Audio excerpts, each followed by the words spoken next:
Batman Forever on Sega Genesis may have been a complete mess, but it wasn't the only game based on Joel Schumacher's first Dance with the Caped Crusader. No, we had Batman Forever, the arcade game.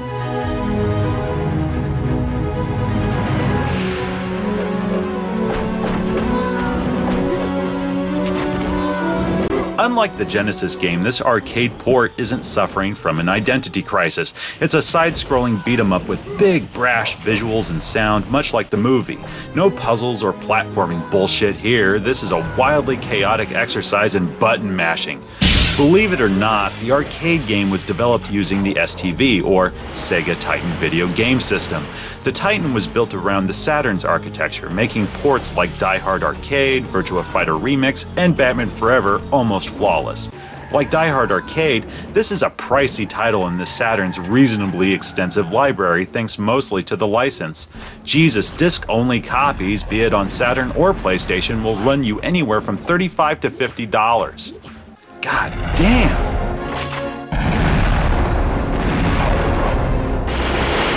Now that's impressive. Like I said, this is a beat-em-up, no question. You can play as either Batman or Robin, both with their own strengths and weaknesses. Why this valuable information isn't printed on the character's select screen, like Streets of Rage for example, is beyond me, but okay. Batman is slower, though his attacks are more powerful. The reverse is true for Robin, but he attacks so quickly that enemies rarely have an opportunity to attack. Look at Robin go! Jesus, it looks like the spin dash. This is a good thing since there's no post-hit invincibility for you or your enemies, meaning if there's enough of these bastards on either side of your avatar, they can drain your health in an instant. I mean, instantly. Just look at this shit. That's fucking ridiculous. It was like less than a minute. Sadly, Robin is the better choice here. I never thought I'd say that. This wouldn't be a huge deal if the game offered you unlimited continues, but it doesn't.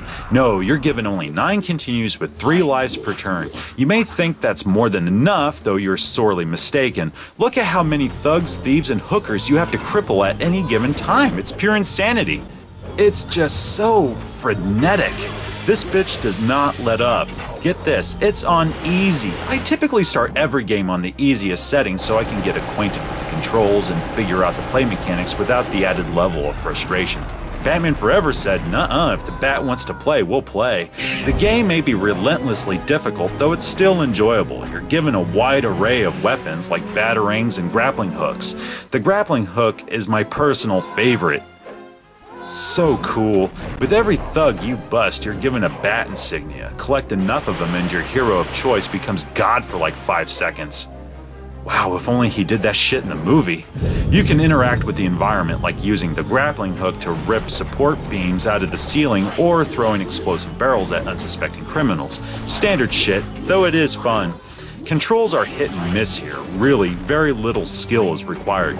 You can just mash buttons and make your mark. However, if you want to do something specific, like the grappling hook bit I just mentioned, there's no fuss. On the flip side, whenever the screen is inundated with street punks, you'll inadvertently lock into a grapple when they get close, when all you want to do is use a weapon. The only way you can break out of it is to jump. It's really fucking annoying. I cannot stress that enough. Graphically, Batman Forever Arcade is a visual feast of rich, eye-popping color with dazzling sprite scaling and rotation effects. If you're a fan of the film, which I am, you'll definitely appreciate the level of detail on display. Backgrounds, enemies, and items are all very faithful to the movie's production and costume design. The music is a fantastic 32-bit recreation of Goldenthal's main themes, accompanied by deep, hard-hitting punches, kicks, and... yeah, that shit. Batman Forever Arcade is typically criticized for button-mashing monotony, dated graphics, been there, done that gameplay, and punishing difficulty. Those critiques, I feel, are most definitely valid. It's a reasonably generic beat-em-up that requires more patience than it does actual skill, and the graphics weren't all that special when compared to Die Hard Arcade, which came out that same year. Still, I like it. I do love the movie, and this is a very playable game in my opinion. If you pair up with a friend, it's even better. Mickey...